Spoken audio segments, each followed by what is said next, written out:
Hello everyone, तो यहाँ पर हम लोग देखने के जा रहे हैं क्लास 10th का मैथ है। और क्लास 10th का ही नहीं है, 9th में भी कई बार पूछा जाता है और 9th से भी रिलेटेड है। देखो, अगर एनसीईआरटी को देखोगे तो 9th में क्वेश्चन तुमको नहीं मिलेगा, लेकिन अगर तुम दूसरे मैथ को फॉलो कर रहे हो, ठीक है, तो फिर ये तुमको क्वेश्चन देखने के लिए मिल जाएगा कि √2 जो है एक अपरिमेय संख्या, ये हमको साबित करना है।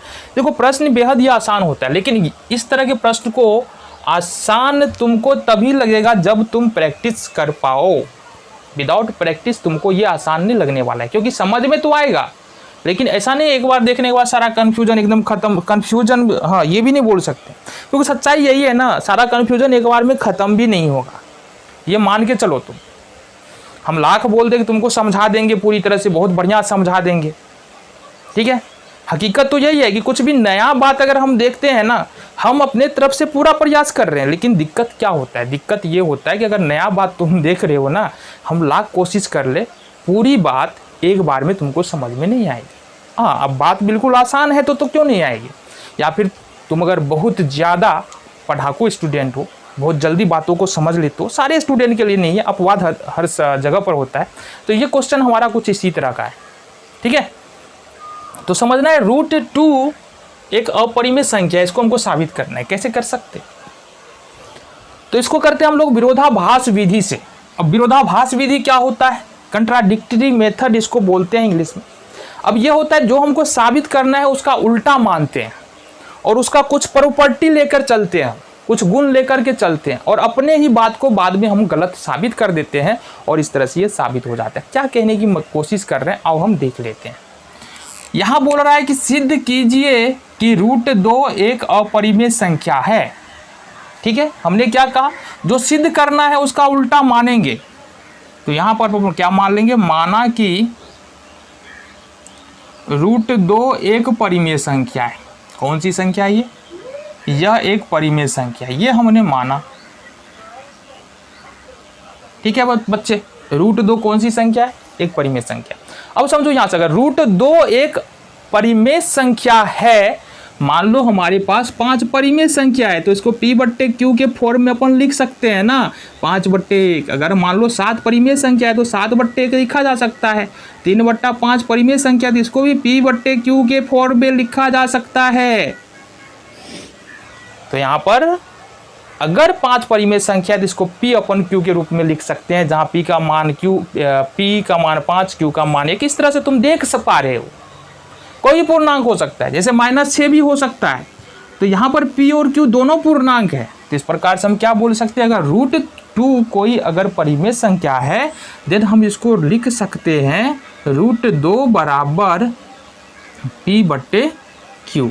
जहाँ पर अगर हम बात करें, परिमेय संख्या का डिफिनीशन हमको बताता है कि P और Q क्या है? पूर्णांक है। Q does not equal to 0, और PQ में, ये हम मान रहे हैं, PQ में कोई उभयनिष्ठ गुणनखंड नहीं है। क्या है? उभयनिष्ठ गुणनखंड नहीं है। अब वो ये बात समझो, ये सबसे ज्यादा है, क्योंकि इसी पर हमारा साबित होने वाला है। उभयनिष्ठ गुणनखंड का मतलब क्या होता है? उभयनिष्ठ गुणनखंड का मतलब है, जैसे मान लो हम लिख रहे हैं 4/2, ठीक है। तो यहाँ पर देखो 2 दूनी 4, मतलब 2 का गुणनखंड ऊपर 4 में था। समझ में आ रहा है?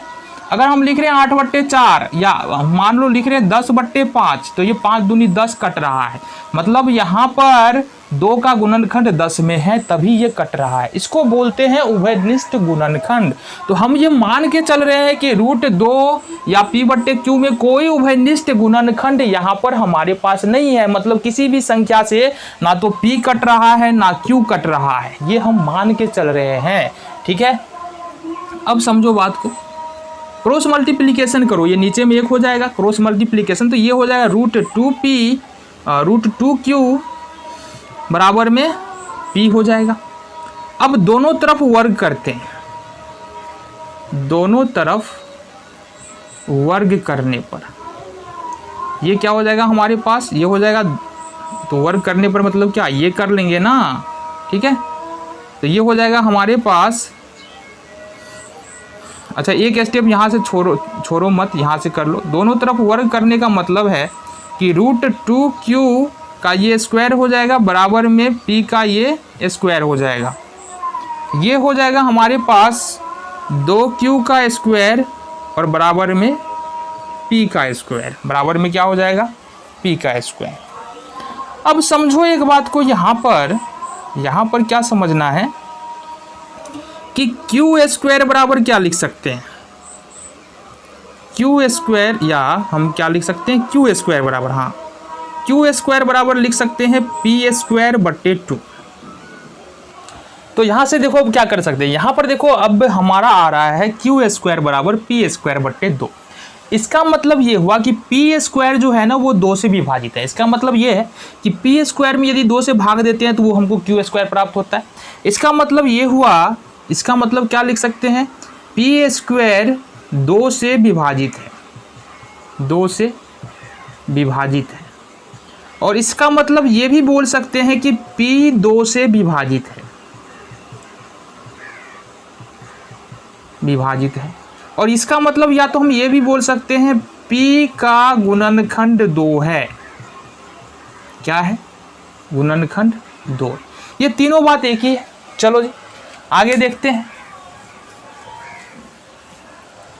देन अगर हम आगे बात करें तो अगर हम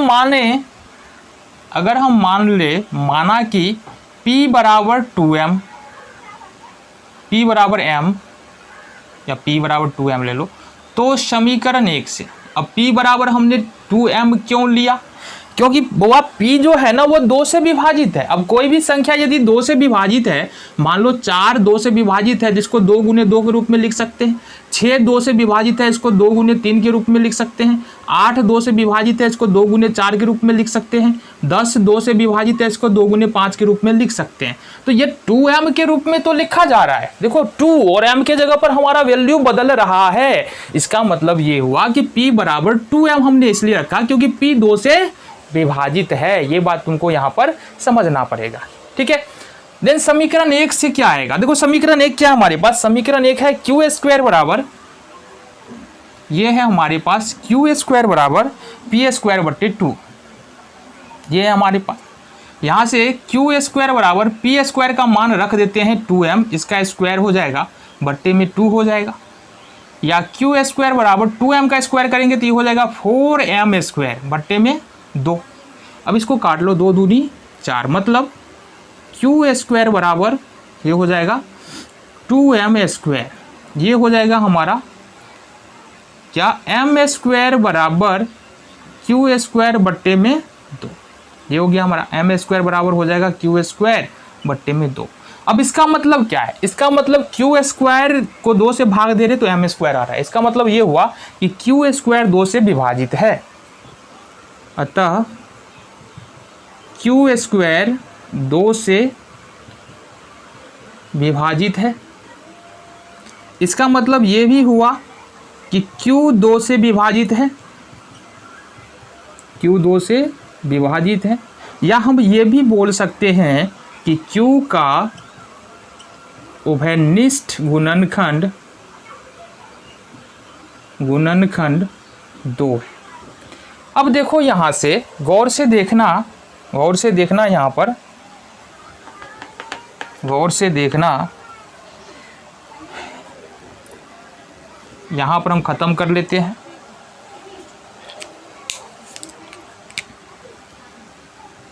यहाँ P और Q दोनों के उभयनिष्ठ गुणनखंड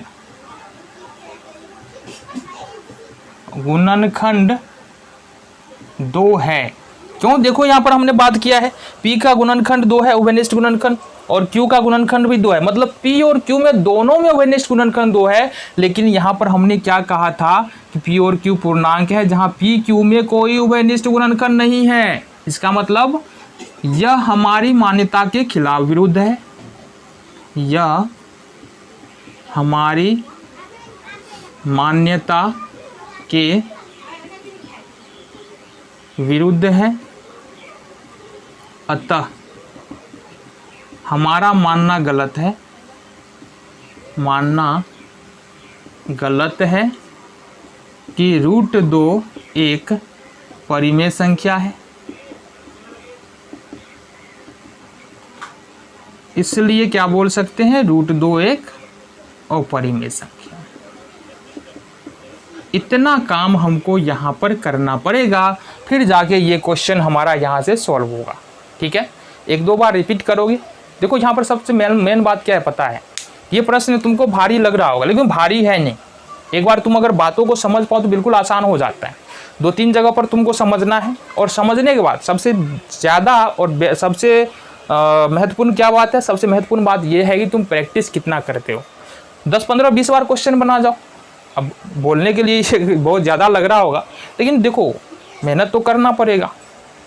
जो तुमको मुश्किल लग रहा है ना, वही चल के आगे क्लास में आसान हो जाता है। क्यों आसान हो जाता है? क्योंकि उससे ज़्यादा मुश्किल प्रश्न तुमने कर लिया है, इसलिए अब वो कम यहाँ पर हमको मुश्किल लगता है। तो मिलेंगे अगले वीडियो में, इसका रिवीजन करो, नोट करना है नोट कर सकते हो।